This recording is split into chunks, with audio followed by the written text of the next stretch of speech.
All right, what's good, everybody? Mosportstalk. It is the return. Hope everybody had a great day at work. I'm glad to be back. Right here, we have our boy Dom. Good evening. What's up, man? Yeah, the recording continues. Been recording all day. Man, say, man, look, this dude has been like added like every single day. High Five Wrestling Podcast before a trip. Subscribe to his channels right now. Some incredible content. I'm gonna keep saying this again, Dom. F Nemesis. I'm sick of this mother lover. I'm sick of him. I'm tired of this dude, man. Bro, he got a flamethrower and a whip now, yo. See, A rocket no. launcher wasn't good enough. I guess not. It's Chris' fault. Nope. Yeah. Are you gonna do like? Yeah, my bad. I was gonna say you gonna do like you did on Resident Evil 7. You just gonna stand. I mean, you can't stand outside because he following you the whole game. That's what I'm saying. Like, yeah, I just run around, you can't bro. do anything. Now he got a whip, so he can just grab your ass with the whip at any time. Got a whole arsenal now. He did a super. My bad. Continue. Our boy C Hendo's in the building. Also, check out his YouTube channel. That's SEEHENDO. Got some great content on there, man. Good evening, sir. Man, what's good? So I just thought about something. When you said, hope everybody had a good day at work, what if somebody unemployed? What Maybe do they had you a good like? day. Then it's like an Network, like, why would you? They ain't gonna be mad at you. I mean, they can't be mad. They can't be mad at me. Life is hard, but it's fair. Exactly. So I got a shout out to the unemployed people too. That had a great afternoon not working. Well, I don't know about that. But by the way, which I guess we'll talk about that later. But man, they had a couple of good games. The Xbox Game Pass. You see that, Don? Yeah, I also seen that Sword Art Online on there too. I'm gonna check that out. Bro, GTA is free now. Wait, what? Yeah, GTA 5 is on Game Pass. You can just download it now. That's crazy. The Witcher 3 on there too. I mean, I got the physical copy, but yeah, it's on there. I'm good. Yeah, shout out to that bright ass sun that hurt me and Dom's eyes when I saw him playing over the weekend. Say, man, he's real out there in these Witcher streets, man. Toss a coin to the Witcher. Shout out to the show on Netflix also as well. I have started to watch it finally. It's so awesome. I'm glad they got renewed for a season 2. Nice. All right, man. So, without further ado, let's go ahead and get started. Let's go ahead and get started with the NFL. I do want to go over the divisional games first from over the weekend, as we did have Green Bay beat Seattle 28-23. And to me, I feel like even with Seattle and what they have done with less that they had, shit really got real when he went to Lambeau Field. You know what I'm saying? And has no offensive lineman. The only actual touchdowns really came was from Marshawn Lynch. But I really want to go to more of the Green Bay side, as they had no answer for Devontae Adams, who had like 2 touchdowns and 160 receiving yards. Aaron Jones had 2 touchdowns. So offensively, they took care of everything. And also defensively as well, as they did get to Russ, and they also got sacked 5 times.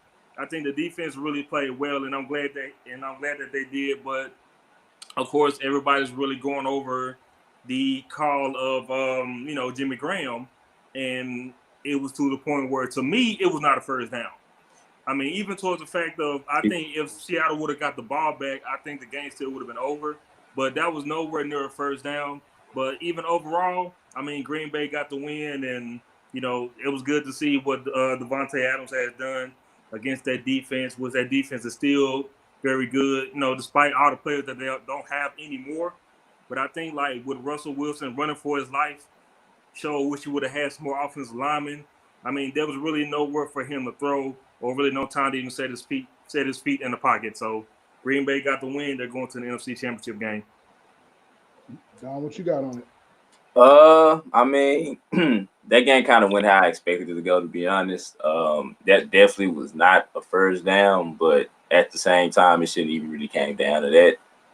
And I'm speaking more on like Green Bay's behalf. Like, they shouldn't even been in a situation where it had to come down to that. Because considering how many injuries that Seattle had and just the offensive line, yeah, they could have really just gave it to Aaron Jones and just let him just get his Derrick Henry on. But they got the win though.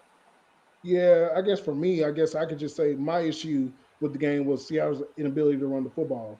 Russell Wilson had the most. I think he had the second most carries on the team, obviously. Yeah, and, he did. Chris Carson is missed. Like, I think that's something that we probably, I won't say we, but fans may have. 4 running backs on the IR. Yeah, Marshall had 26 yards, bro. 26 yards rushing. 26 yards.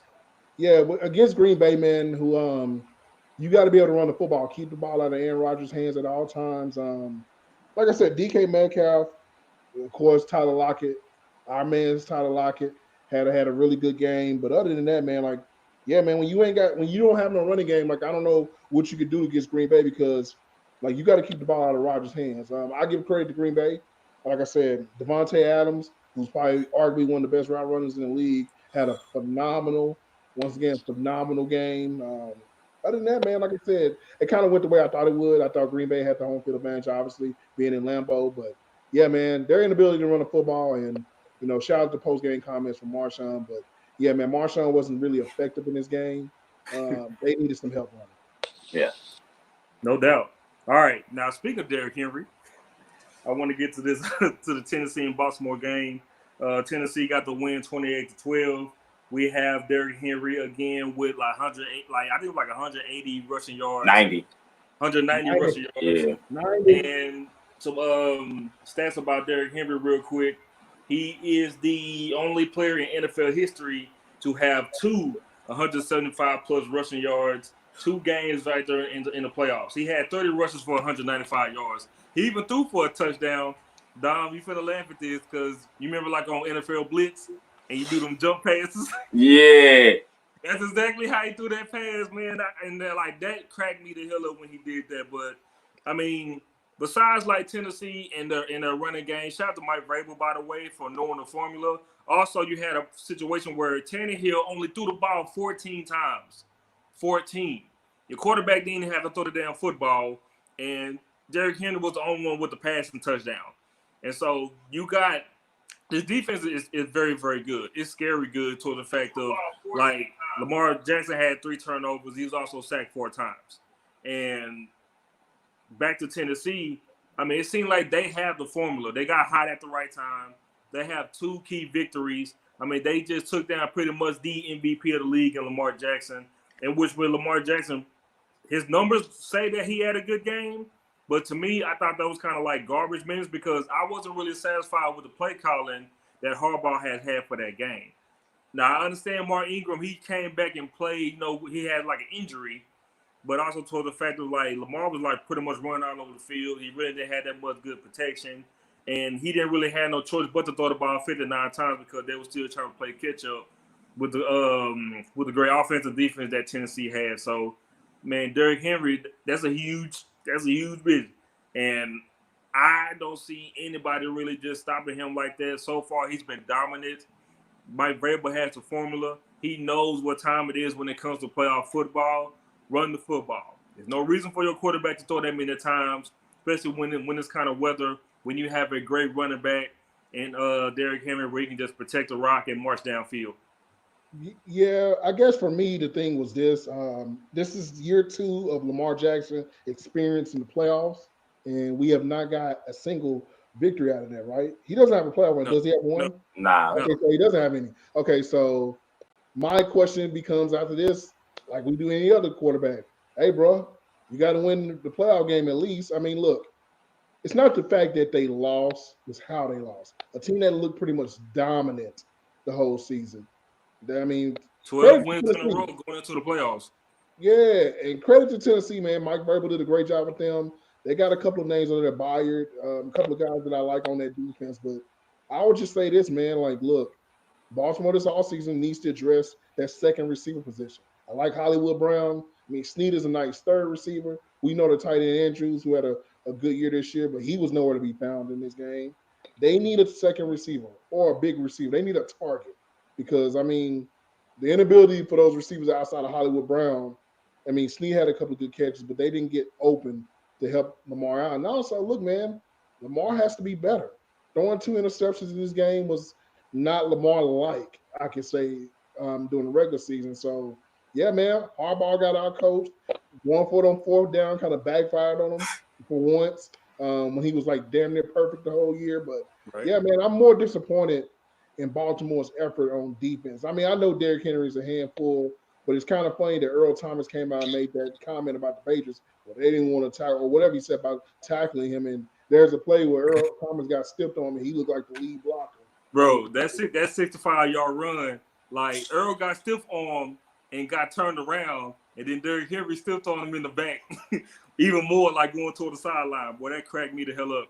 And the thing is this, one thing I do, I'm gonna pass it down, but one thing I do want to say is this: Ryan Tannehill did an amazing job of just managing the game, driving the bus, or as Megan Thee Stallion says, driving the boat, or whatever she says, right? He Yeah, did a you good got it job right. with it. He didn't have to do too much. You didn't even go out there throw for 100. Bro, I think he's thrown less than 180 yards in 2 playoff wins. Yeah, He yeah, has. yeah, He 88. has. He Yeah, has. that's impressive. That's impressive. So I just think that we need to give them credit for Mike Vrabel for putting Ryan Tannehill in a situation where he can succeed. And look, man, for a team that we thought that maybe Marcus Mariota is bad, this team's gonna be bad.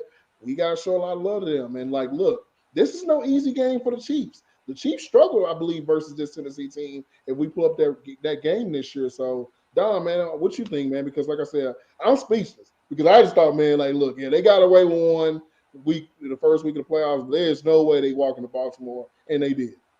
Honestly, just to piggyback off what you said about Mike Vrabel, to be honest with you, I just give him all the credit because they did a good job of making Lamar throw, you know what I'm saying, outside to the sideline, which is like one of his weakest throws. Even he's admitted, you know what I'm saying, they got to work on that. Like the receivers couldn't get open. I honestly felt like I was watching Philadelphia out there. I'm not gonna lie to you. Just the way that Lamar had to do so much, but it's yeah, man. All the credit goes to Tennessee because who would have thought when they was 2-5 and they decided to start good old Ryan Tannehill at quarterback, they'll be possibly going to the Super Bowl. And like you said, Chris, got to give Ryan Tannehill credit because I'm not gonna lie, his deep passes on play action, beautiful. So yeah, man. All the credit goes to Tennessee. See y'all next year, Baltimore. That's really all it comes down to. And nothing is guaranteed, bro. It's gonna be film, like some more film out on Lamar. So, Oh yeah, it sure is. All right, San Francisco get their first playoff game get their first playoff game in 6 years, and they beat the Minnesota Vikings 27-10. man, I got to say about this one. I mean, hey man, that defense is very damn good, man. Also, shout out to the Vikings, shout out to San Francisco in the second half by shutting out Minnesota. Couldn't even score anything. We already know like their bread and butter is play action. Adam Thielen was pretty much nowhere to be found. San Francisco only allowed 147 total yards. I mean, running game was very good. I mean, Jimmy G, he did throw an early interception, which right now he had like 19 giveaways, which leads the league. But like I said, as long as he stays upright and don't turn the ball over, which he did, I mean, it's very lucky that that defense is very good and that running game is very damn good to keep those guys in it. I mean, Minnesota couldn't even really do anything. I mean, running game wasn't there. I mean, Cuzzo got sacked 6 times.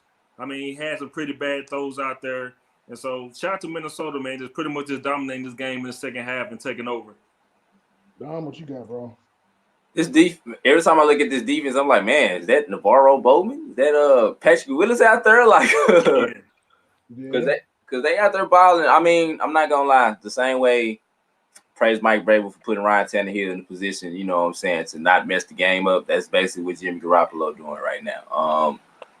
A lot of props go to John Lynch for putting this team together. And hey, man, San Francisco looking real good right now, real Super Bowl prime heavy with porn star Jimmy leading the way. So yeah, man, that defense though, and that running back situation, yeah, fantastic. Yeah, for me, I'm gonna piggyback off of you on that. They looking real prime right now, but the thing that I try to explain to people is this: with Dalvin Cook being hurt and playing hurt, that is a That huge sucks. miss. That is a huge miss for the Minnesota Vikings. I think people need to acknowledge that was a big deal. Thielen obviously being hurt in the middle of the season, having to come back and play. And look, I know people don't want to do this, but we need to give credit to Richard Sherman. He did an amazing job stopping, Diggs or whoever was on that side of the field. He did his job. So I'm gonna give a lot of love to Richard Sherman. But yeah, man, this goes down to San Francisco, man. Their coaching, their ability to get their best players involved. I mean, as I'm looking at these numbers here, I mean, like you said, Tevin Coleman, amazing game. They bring in the mustard. I can never say his name right, but he's always coming in. Of course, Breida. They got a nice little three-headed monster of running backs they can use. I mean, wide receiver wise, I mean, before Emmanuel Sanders got hurt, I was kind of like, okay, we kind of like Debo Samuel, guys of that nature. We know what Kittle could bring to the table. Teams are going to game plan to take Kittle out the game. So I think that, man, we need to give credit to the offense for doing their part too. Minnesota's no chump defense when they're playing on their A game. But yeah, man, 49ers are a tough team. I think right now when I look at the league, or just the final, those teams that find this is probably the strongest team when it comes to like their defense and stuff like that, because I feel like that them years of drafting that defense, man, it's really paying off right now. And I think that like we need to give them a little more credit, man. And shout out to the Niners, man. Like, look, you did your part. Jimmy doesn't have to be Tom Brady, right? He just has to manage the No, ball. not at I mean, all. he put 131 yards. So like when you look at wins, the two wins that kind of look like similar with the score. Their defenses dominated the game. They had a great run game, and the defenses once again did their parts. And they eliminated the quarterbacks from the opposing team. I mean, look, Kirk Cousins gets a lot of shit, right? And I think that we need to give him a little love for this season. Unfortunately, what happened, I think injuries hurt this team more than anything. Maybe they're going to address some more weapon issues on offense going to next year. Try to get a nice speed number 3 guy. Diggs was unhappy through the whole season. So Man. a lot of shit was going on. So yeah, man, shout out to the 49ers. All right. The last divisional game, which I saved for last, especially for him though, because I know down I-45 they still kind of butthurt about what's going on. And I ain't talking about the baseball team. We'll get to that down the line. But we got Kansas City beating Houston 51-31, where pretty much this whole game was determined by the first half. A lot of people was panicking, even though I was watching the game and that I got a text saying, "Hey, my team Chiefs gonna run away with it." And I'm like, "No, I don't trust Bob. I don't trust BLB." And all three of us already know how Bill O'Brien is when it comes to playoff games, when it comes to game management. I was like, man, just stay tuned. All the Chiefs got to do is score one touchdown, and it'll be it. So, of course, we got 24 unanswered points from Houston. Chiefs, dropping passes left and right. Tyreek Hill muffed the punt. You know what I'm saying? And everything was going Houston way. I was like, man, I just felt like, man, something ain't right. And then until classic Bill O'Brien always come through when it was a 4th down, and you decide you want to do a fake punt in enemy territory, and of course it didn't work. After that happened, it was all systems go for Pat Mahomes. They couldn't stop his arm or him running through. Man, say, dude, whoever that guy that was on Travis Kelce, he needs to be cut because Travis Kelce went off, and there was no way in hell that dude just going off like that. I forgot who was covering him the whole game, but that dude needed help, and they didn't want to help him. I mean, they scored 28 points in the second quarter. 28 unanswered points in the second quarter, and they added on with 13 more points. We made it to 41 unanswered points going into the third quarter until Houston had finally scored. But Travis Kelce had 10 catches for 134 yards and 3 damn touchdowns. You had Patrick Mahomes throwing for 5 touchdowns and no interceptions. I mean, that defense got to Deshaun Watson 5 times. I mean, the Houston Texans team in general was just pretty much just shook and shut out. I mean, just by seeing how quick that offense can go, just off the drop of a dime, I mean, it's pretty much like just NFL streetish with the offense that the Kansas City Chiefs have. So I did pick the Chiefs to win. They did start out slow, but I was like, once again, Bill O'Brien and his Houston Texans team, I mean, even with Deshaun Watson doing what he was trying to do, I mean, even Hopkins had an incredible game. But mentally, when you cannot hold your lead and your coach keep gambling like that, off of one gambling mistake that you made on special teams pretty much cost you the whole game. Look, man. See, I tried. I didn't tweet. I didn't do anything, right? Y'all know how I am towards Houston fans. I tried, bro. I ain't gonna lie, though. I took that over for you. I did. Bro, I did too.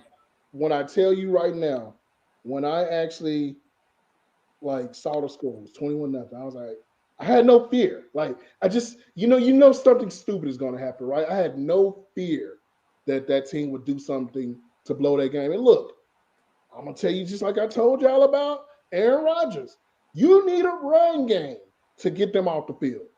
When you're up 21-0, yes, a mistake happens, they score. After that, I am keeping the ball out their hands because guess what? Pat Mahomes has confidence. They got confidence because look, in the first half, it was a lot of, and sorry, Dom, I see you got your Eagles hat on, but it was a lot of Ty Pinkston alligator arm catches out there that they were not making, right? Yeah, you ain't lying. Man, and my thing is this, man, like once they get going, it's ball game. And Alongside, who had a pretty good season this year, obviously. No, I mean, didn't he have like 40 yards? Let me look real quick. He had 44 yards rushing. Against Kansas City that you need to stop and not let them get the ball in their hands, that's putrid. All this talk about Whitney Merciless, J.J. Watt, and they got Bradley Roby over there. I believe they just found Brennan Hargreaves. All these guys, none of them guys showed up. And David Kelani was the guy that was missing this game, if you want to keep it honest. I just think that, like, look, man, what do you do if you're the Texans, though? Because, like, a fluke happens, right? But do you fire B.O.B.? And that's something that we'll talk about another day when the off season happens. But, yeah, I think it's time. He got to go after this. But he got to go. This is embarrassing. He has to go. I asked DeAndre Hopkins to have a good game. He has a good game, right?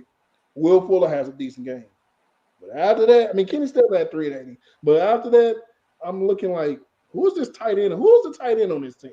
Like, they don't have a guy he can check down to where every once in a while. Like, was it Daniel Fales, who was terrible in this game?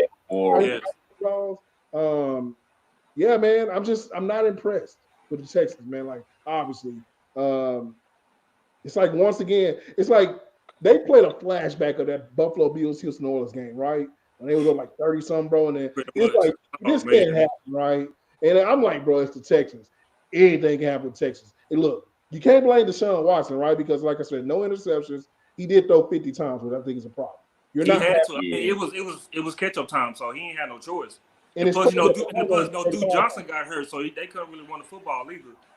Yeah, so my thing is this: Pat Mahomes throws 4 touchdowns in the quarter. What you gonna do?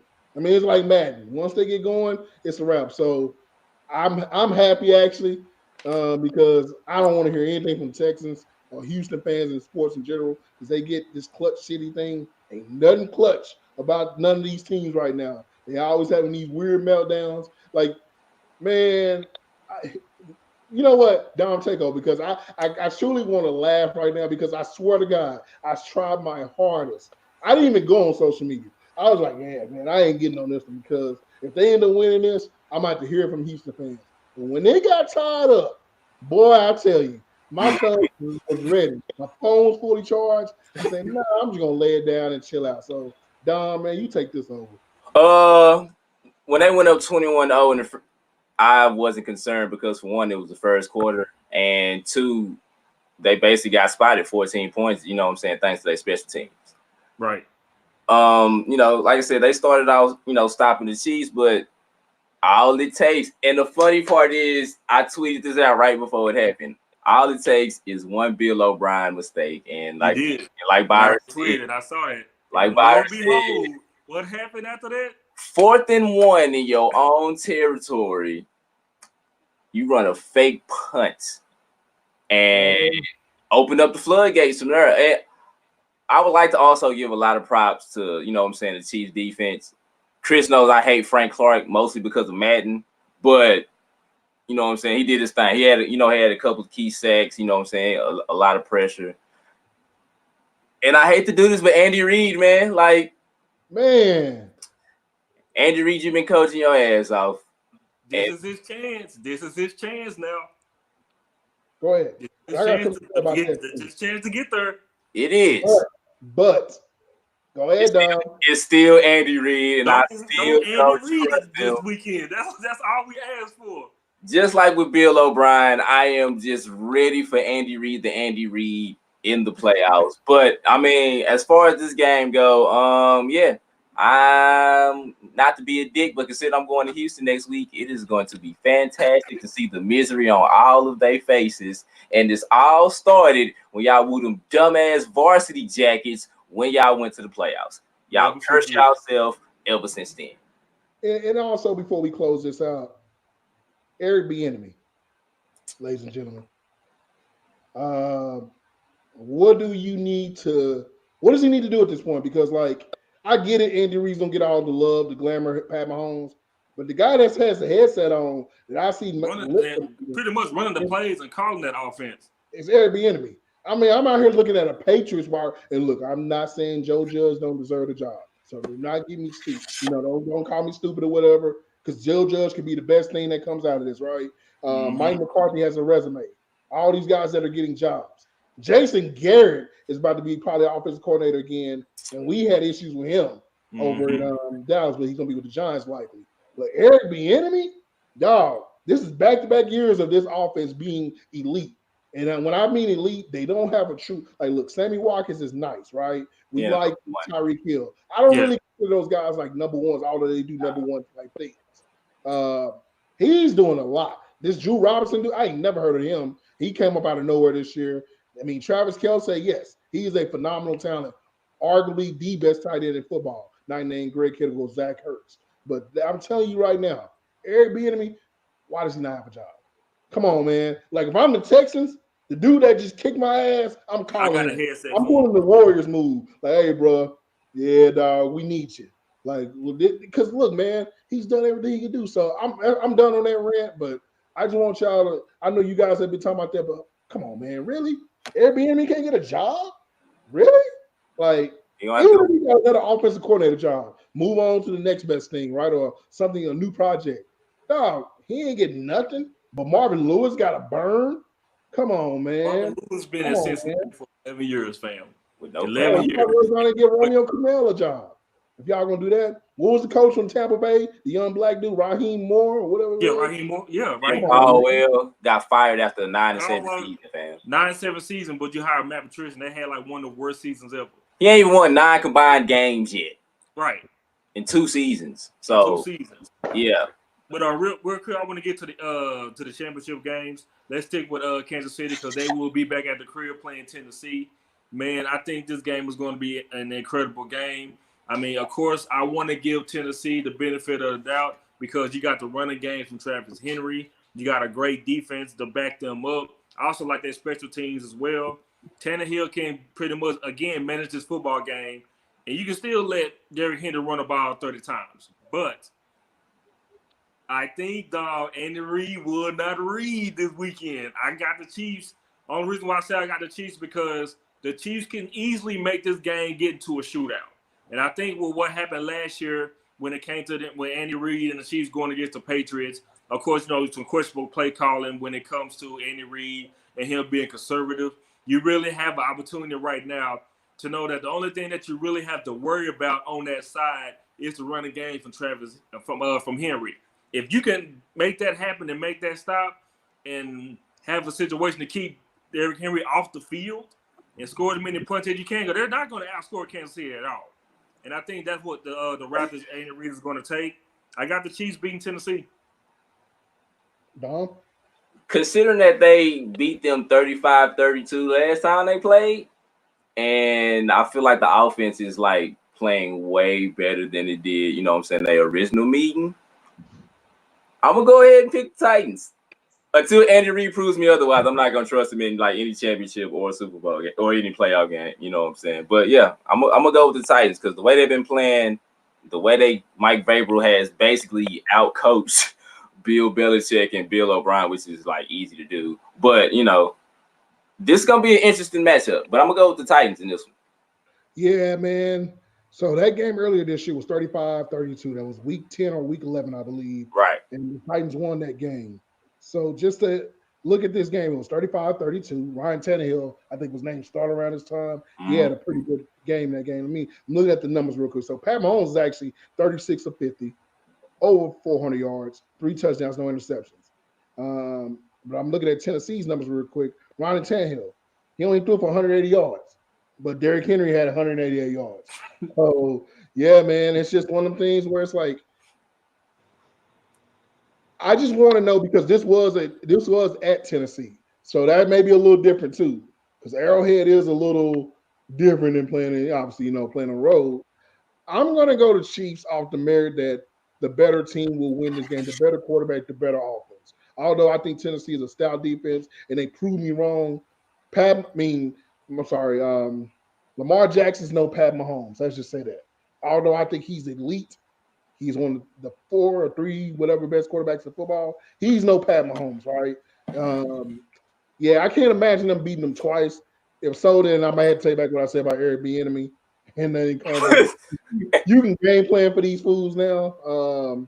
That Tennessee defense is one to be talked about. I mean, they got some guys on that team. Like I said, Logan Ryan. Oh well, you know that guy, don't you too well, don't you, Dom? No I'm sorry comment. about that. Of No course, comment. former Cowboy great, hopeful. When I say great, hopefully he should be a Cowboy great this season. Kenny Vaccaro, who we didn't even look at, is on the field. I mean, they got some names over there, man. But yeah, bro, I just can't see it happening twice. If it does, I'm gonna say this. I'm on record right now to say if Tennessee wins this game, they're winning the Super Bowl. That's how I'm putting it. Because they have beat probably 1A and 1B, the best 2 teams in football. Not named the San Francisco 49ers. So I'm going with the Kansas. I mean, I'm sorry, I'm going with the Chiefs. And I mean, there's doubt there because it's Andy Reid. But come on, man, we got to get Andy Reid one, dog. Like, look, man, the only thing that's gonna hurt his resume is that he don't have a Super Bowl. I don't want him to be like Don Nelson. I don't want him to be like guys in the NBA, like Jerry Sloan, that go through all these wins only to be let down. Like he has an impeccable resume. So for me, I'm gonna go.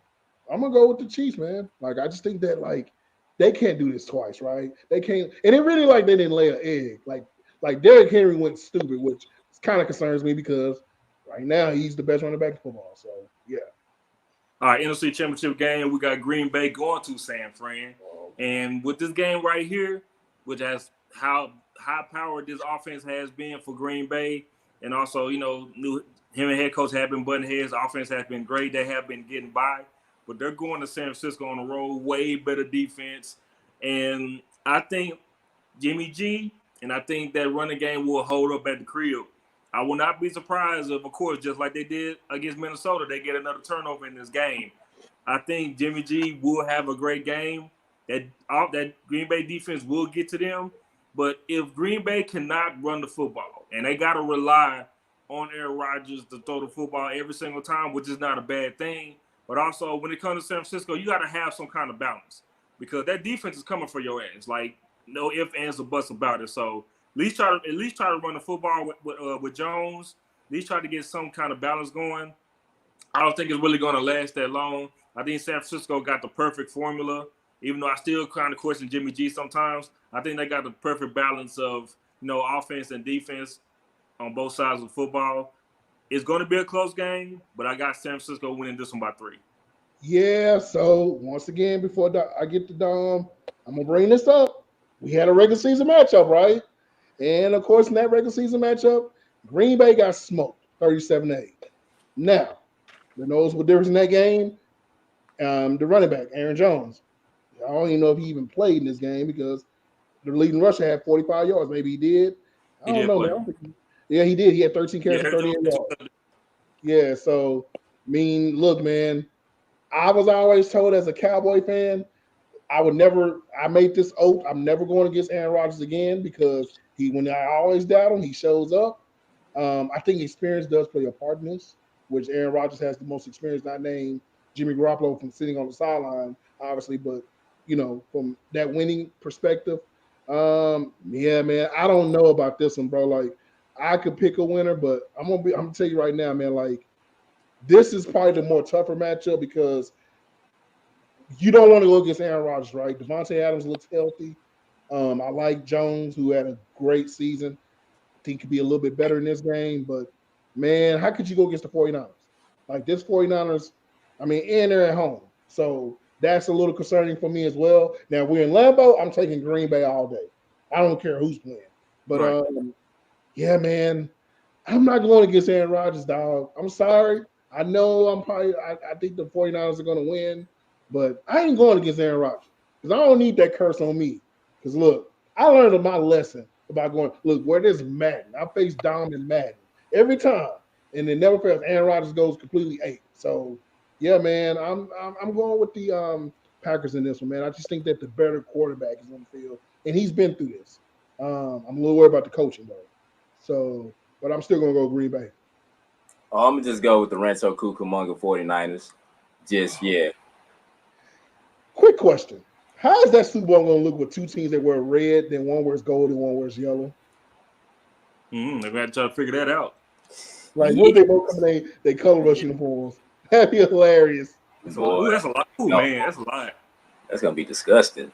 I'm so if you're a Crip, you're not going to like this at all. Because a lot of bees going to be there. You better believe it. Bro, it's going to be, where's the Super Bowl at this year? I forgot. But if I get my Super Bowl, it's gonna be gang warfare though. You know, San Francisco versus Tennessee, that'll be gang war. You know, that will be gang territory. Where is this Super Bowl? Tawana will love it. It's in Miami. Yeah, it's in Miami. Yeah. No, we good. Yeah. You ain't up there in California nowhere, so yeah, man. Like, how do you make Super Bowl shirts? Like, you just walk in with a red T-shirt and put the logos on there because that's what it is. I mean, like, pretty much, yeah. You ain't got throw some gold in there and you good. By the way, they can't play any narratives in this Super Bowl because what they gonna say? They're gonna show Joe Montana clips on both teams if that happens. Like, what's the narrative in that Super Bowl, right? Like, there's no history between these two teams. I don't think. Like, that's good. That means we can just focus on the football then. Yeah, because if it's Tennessee, bro, you know what they're gonna do. They almost had one. Yeah, the 1 yard line. And God forbid it's Aaron Rodgers, Pat Mahomes. That's their chance to redeem themselves and all that. So that's what they want. Yeah, they want Aaron Rodgers versus Pat Mahomes. Yeah, that's what they want. Torch passing because Pat Mahomes getting the torch allegedly, and or if Aaron Rodgers still the man, we're going to hear about that all year too. Yep. So yeah, man, I ain't going against Aaron Rodgers. I'm sorry, man. Y'all can have that one. I learned my lesson, bro. I ain't doing it no more. All right, let's go ahead and move to the NBA. Hendo, you say you had some quick thoughts about the NBA and what's going on so far? Yeah. So I just want to have a quick discussion with you guys about some NBA stuff. Man, so Ja Morant. Let's just rewind. So obviously over the summer or last college basketball season, I was talking about Ja Morant a lot. You guys can contest to that. Kid is good, man. And by the way, I don't know if you guys know, did anybody know today who's the 8th seed in the Western Conference in the playoffs right now? Memphis Grizzlies, 19-22. It's the Memphis Grizzlies. Now, the Memphis Grizzlies has a team consisting of Jonas Valanciunas. Shout out to Travis Kelce, the tall one. He doesn't like Travis Kelce. Also, shout out to Jaren Jackson Jr., who's averaging 18 points a game, along with Ja Morant also as well. A guy that didn't get recognized in the Trey Luka draft. Not at all. Pre-injury, he was really good. Jay Crowder. And shout out to Andre Iguodala, who ain't played the game for him yet, but they still have their capacity. He's still on the roster though, so they but my question to you guys is this: what are y'all thoughts about Ja Morant? Now, I know Dom is probably hurting right now because the point guard needs and want will be at an all-time. Even though I like Fultz, but man, Ja Morant on Orlando will be OD probably. So, I even take Derrick Rose. I mean, honestly, I picked Ja Morant to win Rookie of the Year. So, honestly, everything that he's doing is not surprising to me whatsoever. Now, I'm kind of surprised at like how kind of efficient and consistent he's been doing it. You know what I'm saying? Considering he is a rookie, but yeah, I'm not surprised at all. Yeah, they say that too.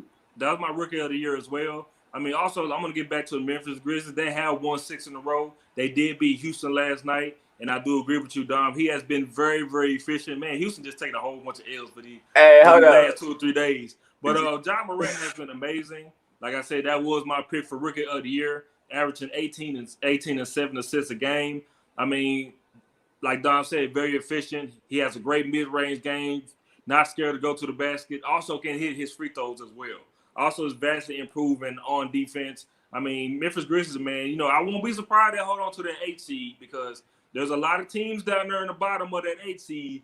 And another team that Hendo did want to talk about is down there too, which we're highly surprised about. But shout out to Ja Morant, man. That is my Rookie of the Year also as well.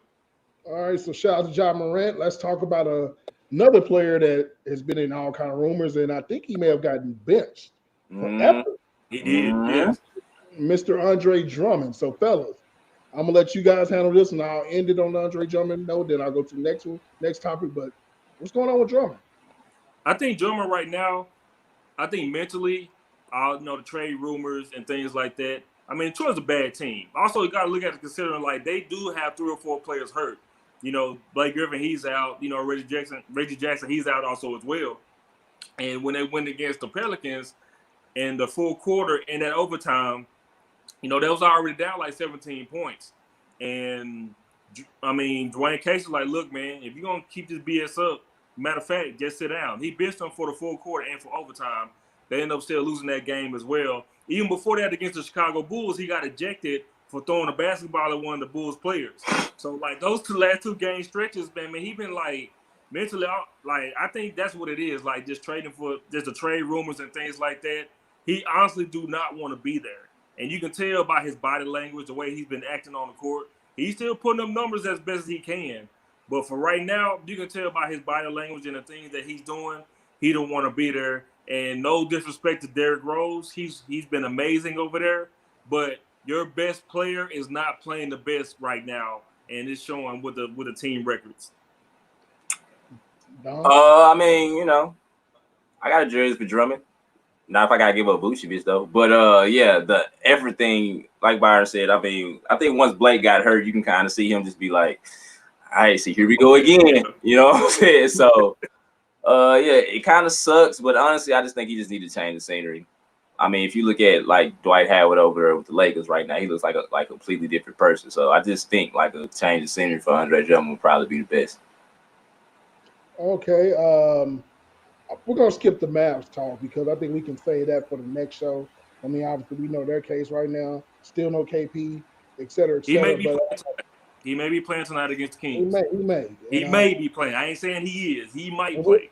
And we'll also get to the Orlando side of things, but I just want to ask you guys about some All-Star stuff real quick. So voting came out, and now we're at the, I think, 3rd or 4th week now that. And just real quick, the front court right now for the Western Conference shows LeBron James at over 303 million votes. Anthony Davis with 3 million. Kawhi Leonard. Obviously, Luka Doncic is right there next to LeBron at the guard spot, him and James Harden. And then in the front court, we got for the East, Giannis, Embiid, and Siakam. Now, Embiid may be out of this because of the finger injury. Look.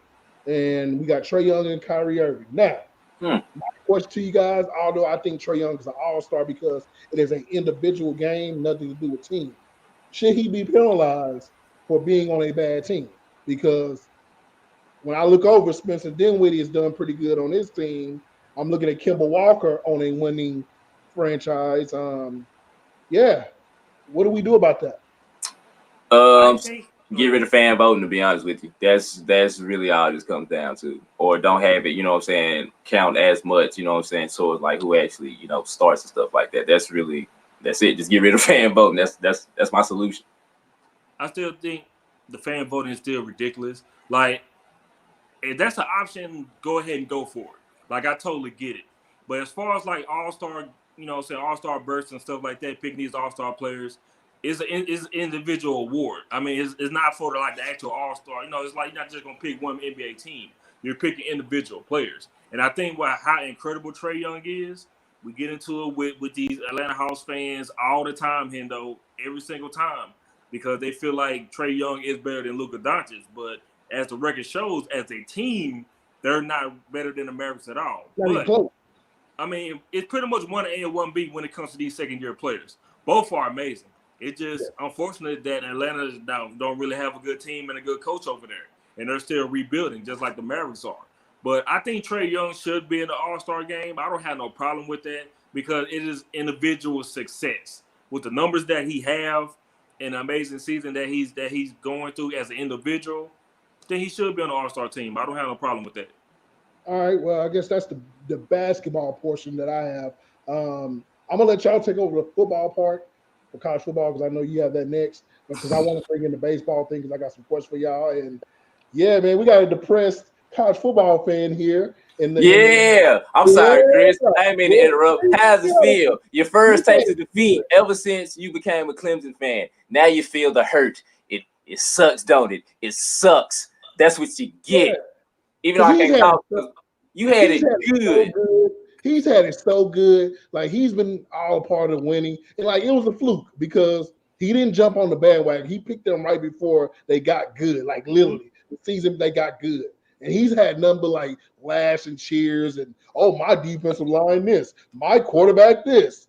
Hold on, Man, and to add to that, we made him choose out of the 4 teams that was in the college football playoffs at the time. So so he had no choice. Yeah, so he had no choice, and he looked up.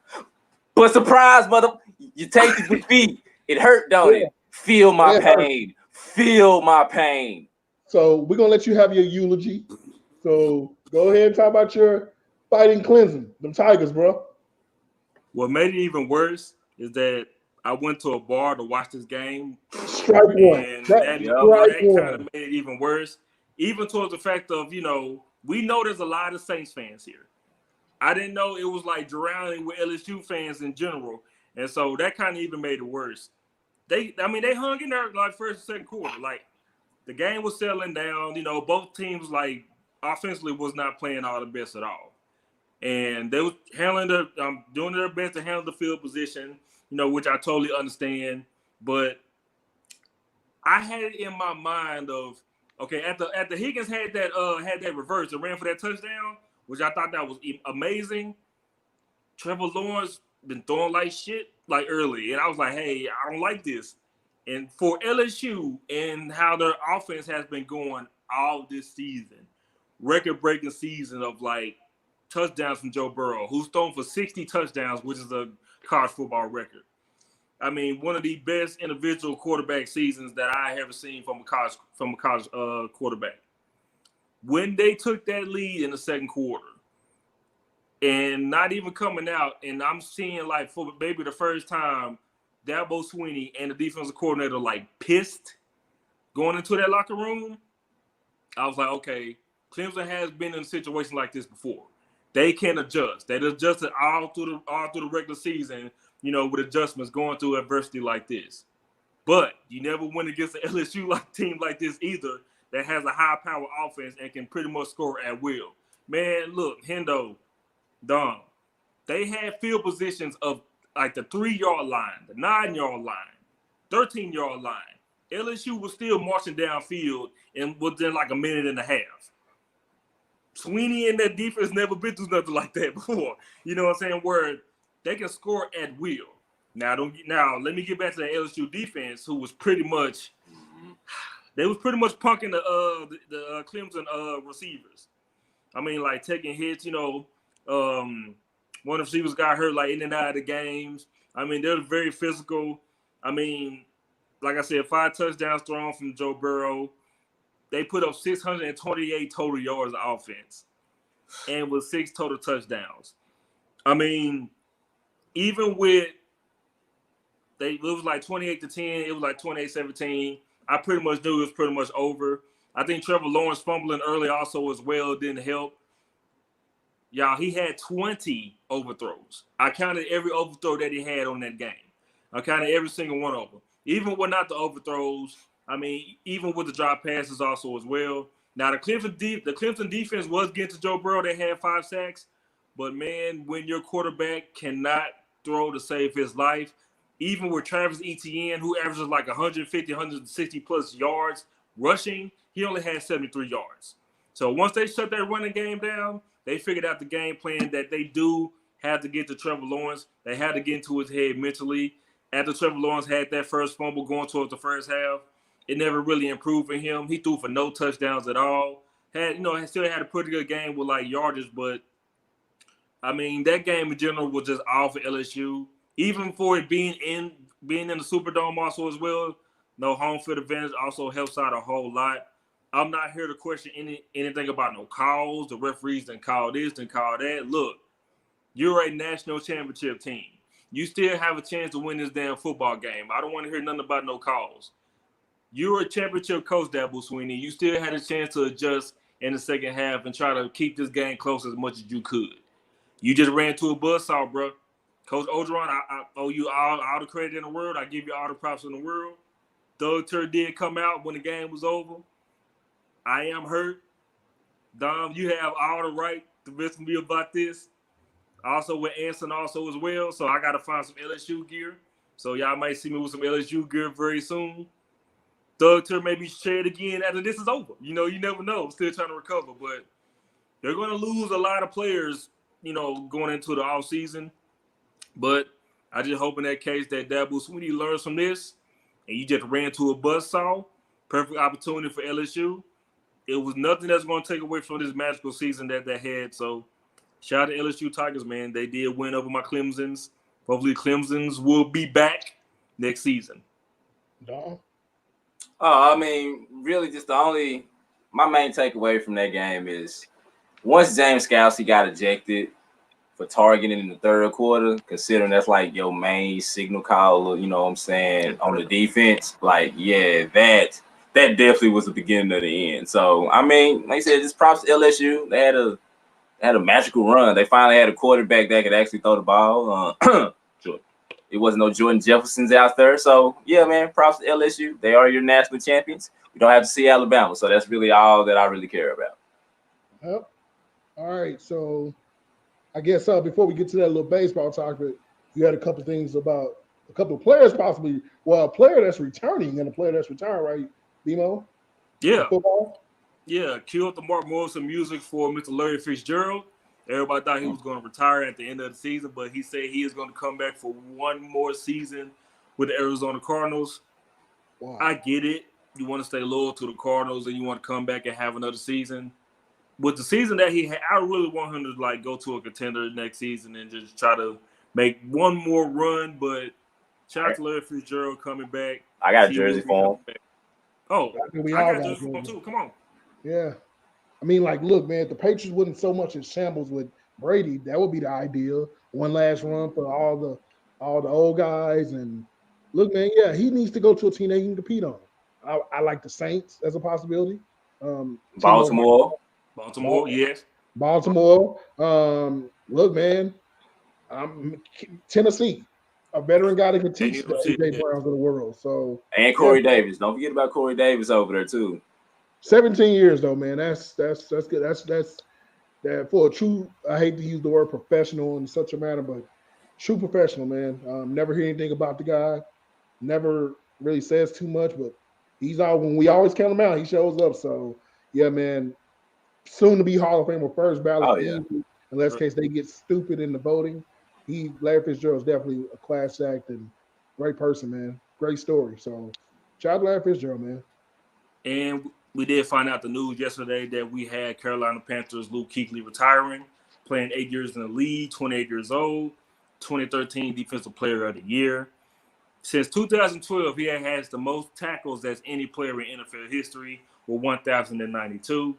He missed the last 8 games of the season due to concussions, and he felt like this is the right thing. This is the right move for him. I totally respect him, one of the best linebackers in the game. I mean, as a Carolina Panthers fan, you hate to see him go, but you also have to respect him on the reason why he is retiring at 28 years old. Same thing with Andrew Luck, who retired at 30. Same thing with Rob Gronkowski, who retired at 29 years old. Hey, man, the CTE, man, and these head injuries is real, man.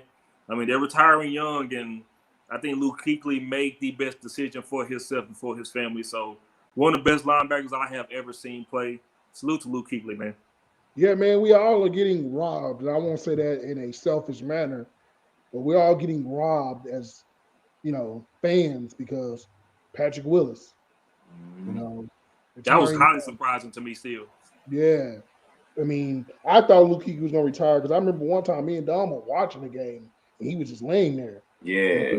We were like, yeah, bro, this might be it. It's just, man, it's a tough deal, but look, man, health over wealth, man, because look, while we joke about Antonio Brown right now, I believe that hit still from Vontaze Burfict may have changed his whole demeanor. He's not the same. And look, man, the CTE is no joke. Guys are dying young, committing crimes, and they're not in the same place. And look, man, I get it. He's probably leaving a lot of money on the table, but he has a long life to live now. And he got symptoms now, man. Like, look, I'm pretty sure he has moments. And I pray for the guy more importantly. And I'm not going to be selfish as a fan, even though I am being selfish by saying I wish he could still play. But look, man, he's had a wonderful career. I think when we pull up his career, he has a case of being a Hall of Famer for what he's done. It's going to be tough because football's a little different. But shout out to Luke Kuechly for walking away on his terms. And look, he could come back next year, not this coming up season, but he could probably be like, yeah, have fun, but I missed the game. For Marshawn. Yeah. Somebody look, I wouldn't be shocked if a team like the Cowboys, the Eagles, if they get in a situation where they're winning and a linebacker gets hurt, they make the phone call. Hey, bro, what you doing out there these days? I don't know if Luke Kuechly has any boot experience. I've never really heard the guy talk outside of his, recent retirement speech. So, word to Luke Kuechly, man. So, yeah. Yeah, no doubt. I mean, like I said on Twitter, man, he was a bad MFer. I'm just kind of happy that players are making enough money now to where they are comfortable enough to be like, yeah, you know what, I can be good.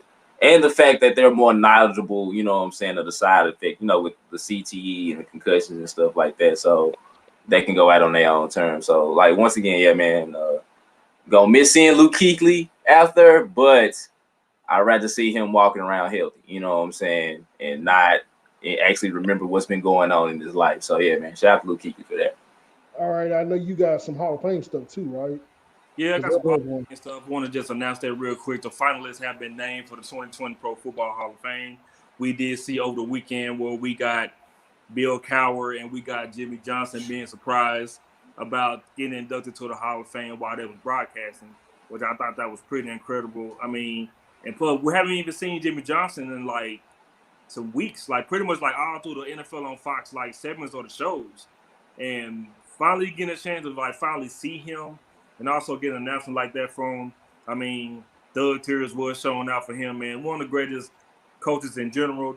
I'm taking out all the bias from me being a Cowboys fan, but just being a coach in general, from college to the pros, he's one of the best. And also with Bill Cowher, tough, hard-nosed, you know what I'm saying, got the Steelers to, Super Bowl wins. I mean, one of the best, no-nonsense, both no-nonsense coaches, one of the best in the NFL history.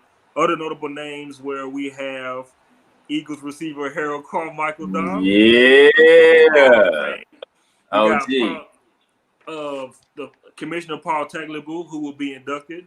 We got the NFL Films first, President Steve Sable getting inducted to the Hall of Fame. He should have been there day one. Yeah, exactly. So I don't know why it took so long. And we also have Jim Jumbo Corvette, who played offensive tackle for the Bears, winning the Super Bowl in 1988 Bears team. And we also have four-time Pro Bowler Winston Hill, who was the offensive tackle for Jets and Rams. Continue on to the Cowboys, where we have safety Cliff Harris, two-time Super Bowl champ, six-time Pro Bowler, making it also to the Hall of Fame. But there is one guy, Cowboys in general, that we are still surprised to see not even getting in there, and that is Mr. Drew Pearson.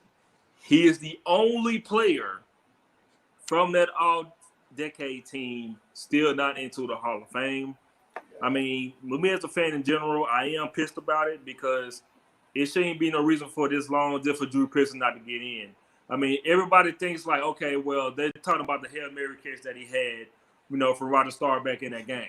You need to understand that this guy was a great wide receiver. Countless playoff games where he's been incredible. I mean, even with the numbers that he have and the numbers that the other NFL players, receivers have in general, his numbers match up right there to him. Is Hall of Fame worthy. Another thing that I found out, when Dwight Clark made that catch against the Cowboys in the championship game, Drew Pearson still had an opportunity to win that game for the Cowboys, when they had the final possession of the game. So Drew Pearson, the original 88, you are a Hall of Famer. I understand your frustration. I totally get it. He deserves to be in there.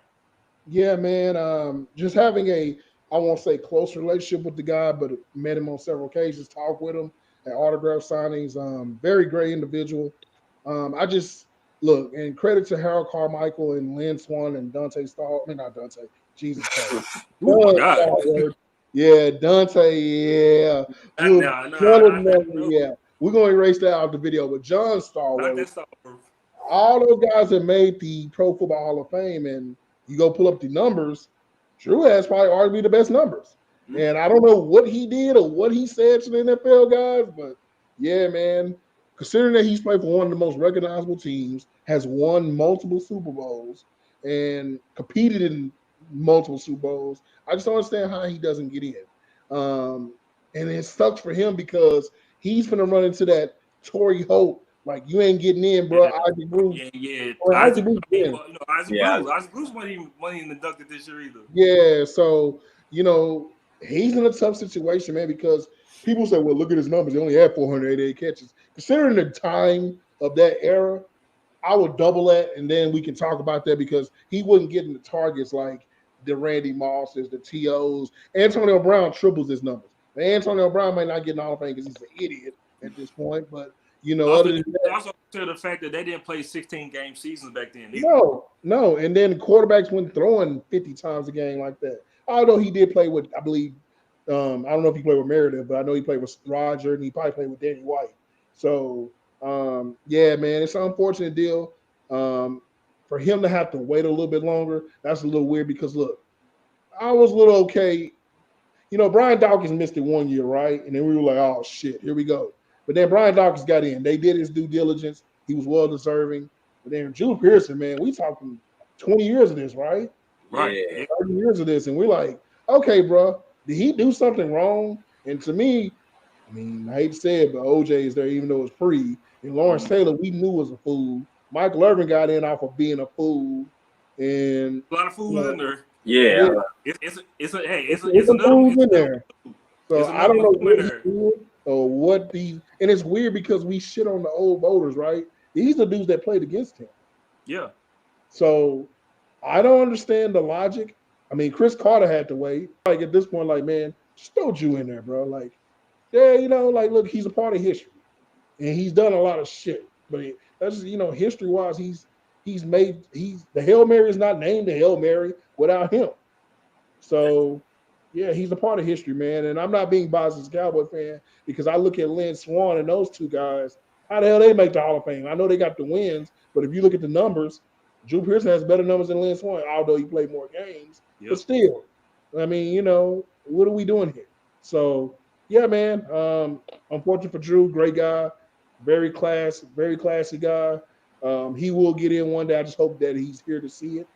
And not like most guys who don't get in and finally get in that aren't able to finally witness it. I could tell the hurt in his because he has a right to be.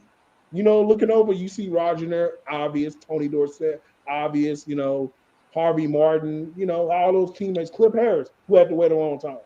And then you're the final piece, and you're probably the most recognizable, not named, Roger Staubach. No disrespect to Tony Dorsett, but Drew Pearson is very known amongst the masses, right? Dorsett is too, but damn, dog, all them going in and I'm not. That's like telling the Bulls in the 90s, yeah, Jordan, Rodman, y'all in the Hall of Fame, but Pippen, we're gonna have to let you wait a little bit. What? And that's how it is. So unfortunate, man. Unfortunate. But like I said, we'll always argue about the Hall of Fame. But real quick, I got a question for you guys. So obviously, I get a shout out to Fanatics View. I do get a chance to cover some baseball games, and yeah. Okay, keep on taking these L's. Because it's kind of obvious what we all know now, but there's some alleged cheating going on. And what I mean by alleged is this: they cheat in baseball, all kind every of game, single game. So the stories out about the Houston Astros, during the 2017 season.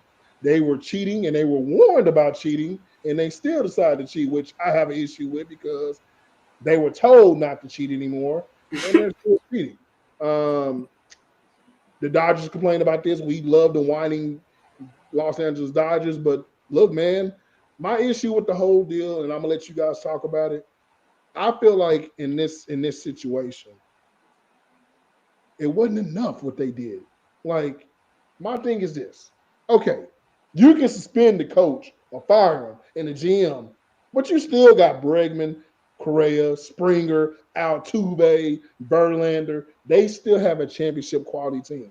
And what kind of shit-face mode would this be if this team comes out pissed this year and they win the World Series? What do you say? You're rewarding the loser. To me, I don't feel like the suspension is due. And look, do I think they just look? Baseball is so weird when it comes to unwritten rules. Baseball is the worst with that. And I get it. They were warned. That's my issue. Houston was warned about this. It wasn't no deal like, hey, we caught you, you're in trouble. Nah, bro, you got warned about this. You got told not to do this. And what do? You go do the same thing. Times two, hitting trash cans. Now, I didn't go to Houston, so I don't know if that was true, but they got proof of that. And of course, Alex Cora, who was on that team.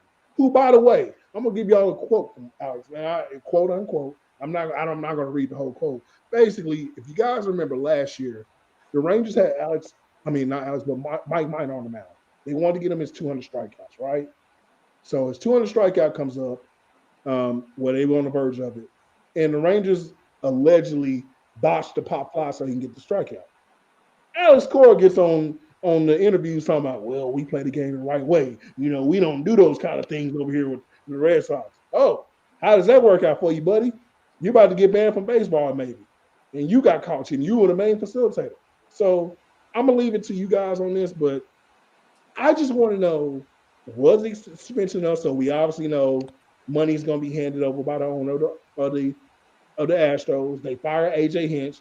I can't pronounce the manager's name, but it starts with the L. Sorry, I can't pronounce it. They get fired basically, but no players. So the people who had to act these things don't get in trouble, but the people who were told to do this thing. So that's like if we all worked in the store. BMO's our manager, right, Dom? And Right. he said, guys, I want y'all to make sure y'all don't check this stuff out when this guy comes to the register. Do you think that store is going to fire just BMO and tell you, hey, y'all good? No. Not at all. Okay, so I'm going to let y'all take that over. That was my quick rant on that. But I'm going to let you guys hear it. So I'm going to start off with Dom, then BMO can end it. Dom, being a baseball fan, and Dom, BMO, you're a baseball fan as well. What do you think about this suspension? Because to me, I think the issue is not the fact that they fixed it, but this team still has a title. And I don't know if you can eliminate title, but they still got the players on the team that can win, bro. They can win the World Series next year. Bro, me and you can go manage the Houston Astros and probably win the World Series. So what are your thoughts about that? I mean, what you gonna do though? Like ban them from the playoffs or something? Like you couldn't ban them because if they win through the regular season. Yeah, that's what I'm saying. Like, what more do you think they should have done though? Now I agree with you. This is not enough because they can literally just go and like possibly win another World Series just off their talent alone. But I mean, do you suspend the majority? You can't say like suspend the majority of the roster, So it's just like this is probably the most that they could do. But I mean, I don't know. They still 2017 world champions. The only thing you're gonna do is put an asterisk on it. That's really the only thing that they got going on right now. So I mean, I'll toss it to Byron because I really can't think of like nothing else that like they could do. Yeah, because they only get, and just real quick, just to update the suspension, they also had to give up first and second round picks for the next 2 years, which I mean in baseball there's 1 million drafts picks. So BMO, being the guy that understands about discipline and what you should do to obviously in the kid situation, hey, to put on punishment, was the punishment fair or what can we do? And what do you think about that? The punishment is not enough. I mean, I understand you, like you said, you fired the GM, fired the manager, and $5 million, giving away the first round, second round picks. But like y'all both said, hey man, them players are still cold as hell. They can come around and still go to the postseason and still win the World Series. The punishment is not enough. Dom, you brought up a great point. I've been telling people this at work and also outside as well. I think you should also suspend the players. The players were with this. The players knew about this. And like Hendo said, they warned y'all about this shit already.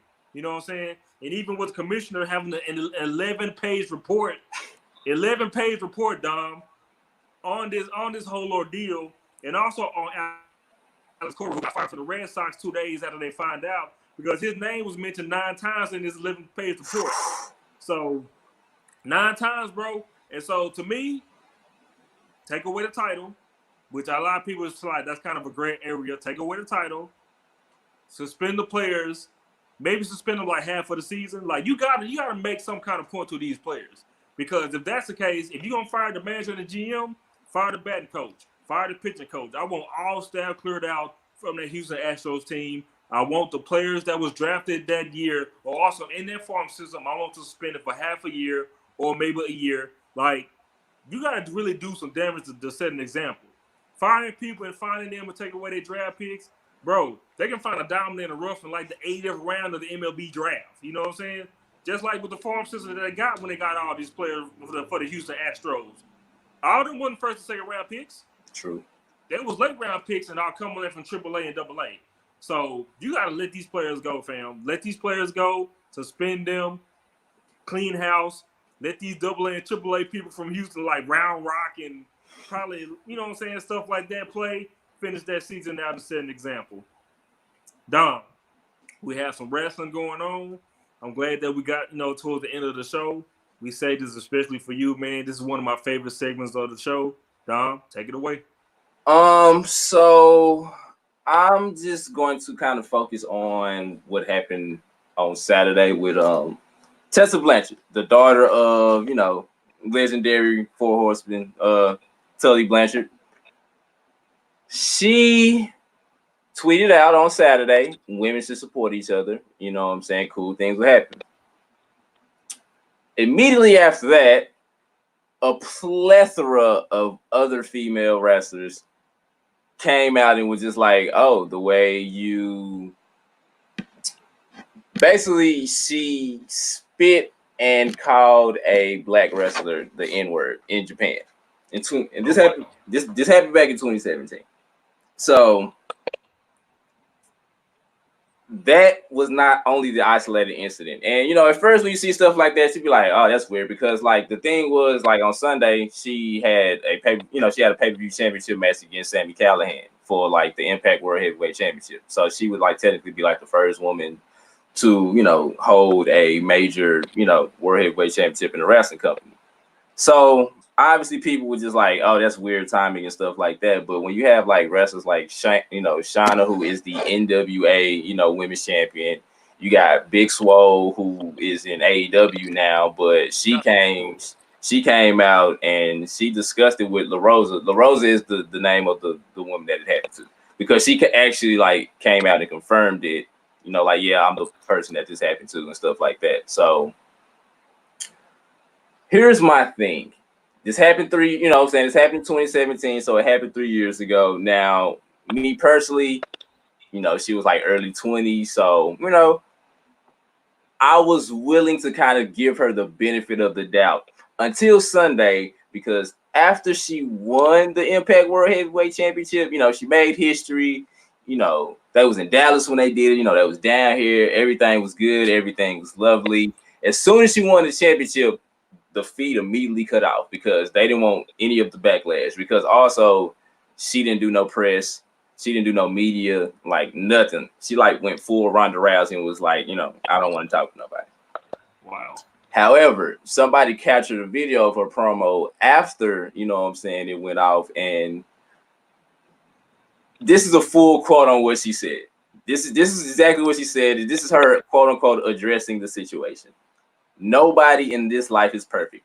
That statement alone already tells me you did it. Because if you didn't do it, you wouldn't even that's not even the first thing you said.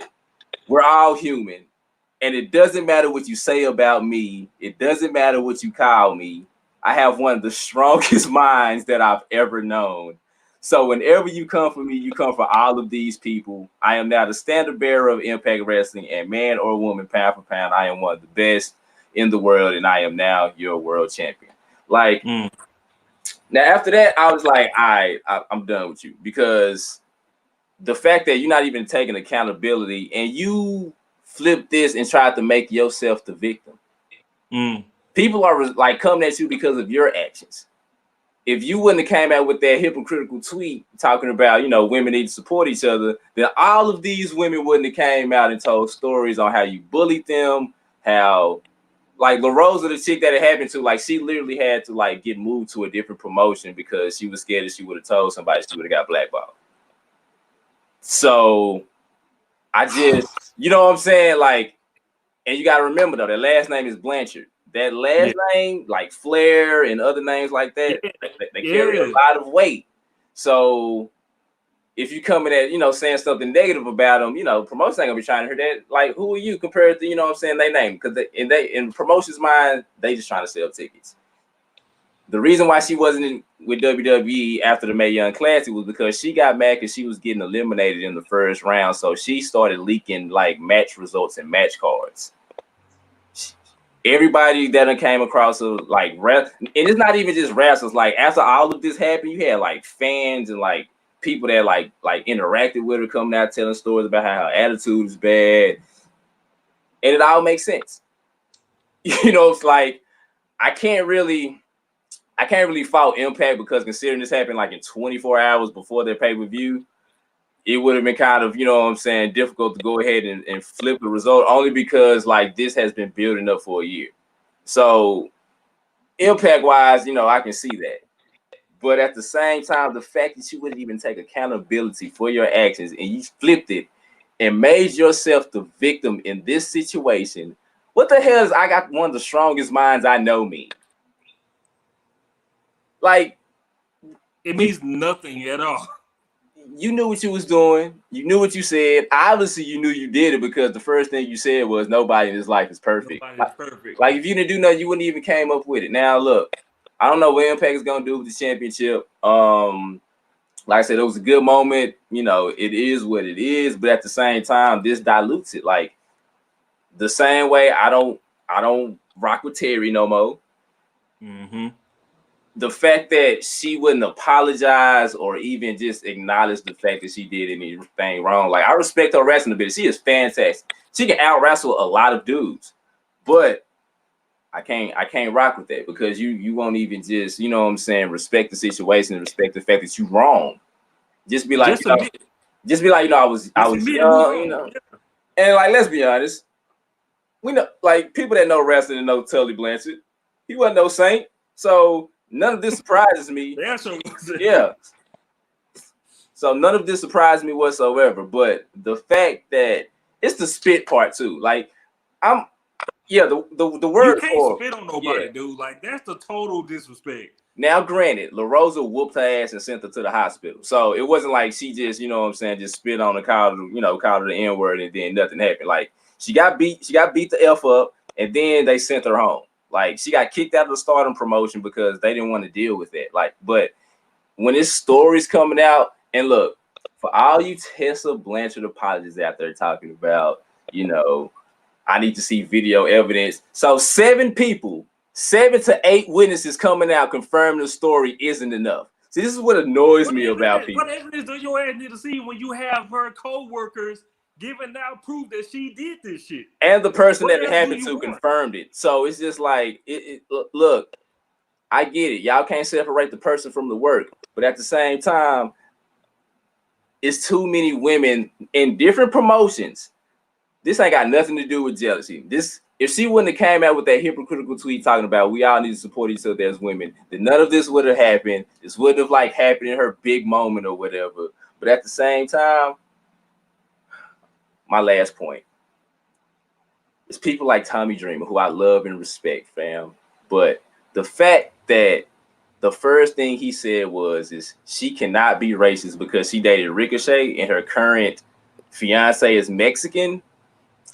That's the reason why this hasn't been reported in 3 years, because you got people like Tommy Dreamer and other people in the internet wrestling community saying the dumbest things like that. So look, props to you for making history, but I can't rock with that. You know what I'm saying? Like, so yeah, that's just, you know what I'm saying? That's just my talk about that. Just real quick, props to AEW.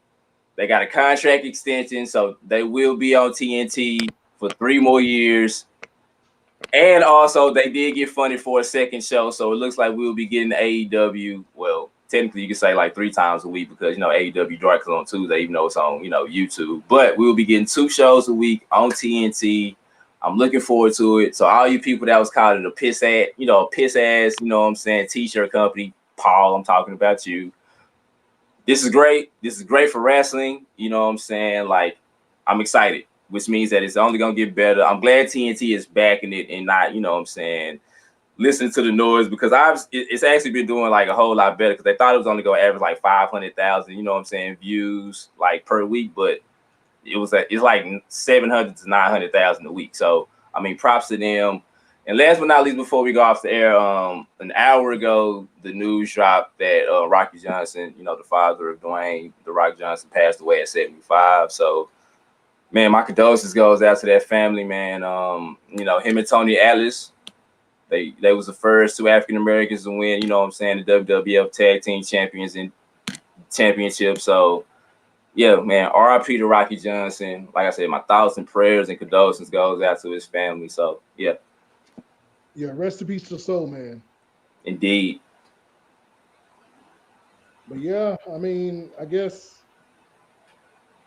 I don't know, man. The Tesla, I need to read up on that, but I was going through Twitter and I saw something where a promotion out here in Texas, heavy metal wrestling, they took off the card. Yeah, and that's not the only people that took off the card either. It was another wrestling promotion that took off the card too. So people are taking this serious. Like actual people, like they're taking this serious. Like the internet wrestling community, they can, you know, it's whatever. All right, BMO. I don't know if BMO's there or not. Look like he's frozen. He probably don't play. Well, yep. Get us out of here, dude. All right, well, let's do this real quick. BMO, you there? We're giving BMO time to get going. Text him while I give the outro. Well, I guess tonight me and Dom may do some Madden streaming. You want to do that tonight, or you want to wait till tomorrow? We can do that. Let's do that tomorrow. Okay. Yeah, BMO's out. Yep. All right. So let's close the show out. Of course, I am Chris Henderson, aka C Hendo. Of course, we got Dominique Barnes, aka Dom, aka Euphoric Trip, aka High Flyers Podcast, everything in the world. This man has five different things going on right now. I'm also a part of Fanatics View. We got a podcast going over there as well. So, we're doing that as well. And shout out to BMO for Mo Innuendo, the CEO, founder of Mosportstalk. Be sure to subscribe to our separate channels, which we you go through our YouTubes and stuff. You can type in C Hendo. That's HCSE. God dang. Can I spell SEEHENDO? And BMO's back, so I'm going to let BMO close this out because I don't usually close the show out, and I hate doing that. BMO can't hear. He's over talking sign language. So you put a use Astro like you signaling fast. So be sure to follow BMO on his journey at BMO Sports 214. He also has a YouTube channel, Mo Innuendo. And that's MOINNUENDO. And of course, I'm gonna let Dom tell you about all his networks because it's like 10 of them, but all of them. So Dom, tell me about your stuff. You can follow my YouTube channel, Euphoric Trip. We talk about video games, comic books, all of that good stuff. Any of the quote unquote nerd culture that y'all like to call it. And you can follow my wrestling podcast, High Flyers Wrestling Podcast. You can go to the website and listen to all our recent podcasts, highflyerspodcast.com. You can follow us on YouTube as well. And yeah, that's it. That's everything. Yeah, man. Like I said, once again, hit me up, C Hendo, SEEHENDO. You can hit me up on Twitter, YouTube, Instagram, Twitch, everything that involves that website coming soon. Yeah, check us out, mosportstalkradio.com. Search us up, man. We talk about everything. If you got some topics you want to bring to the table, let us know. BMO is checked out once again. So yeah, man, we out, man. We appreciate you guys listening to us. We don't have a definite date for the next show. It'll probably be sometime this week or next week, early. Saturdays are a little different right now. We got a lot of stuff going on Saturdays. So yeah, man, we out, man. So I appreciate everybody tuning in. What you watching tonight? Because I know you got something. AEW and NXT. It's Wednesday Night Wars tonight. Yeah, so he'll be gone for the next 3.5, 4 hours of his life, and you'll find me on the local. Maybe I may watch some AEW actually, and you'll find me on the local GTA trying to get a couple of heists going. So hit your boy up. If you got an Xbox, it is free. BMO, I don't know what BMO's doing. Probably watch some sad stories. So we can troll him right now, but Yeah, man, we out, man. So appreciate you guys tuning in. Be sure to subscribe to all our channels. We out.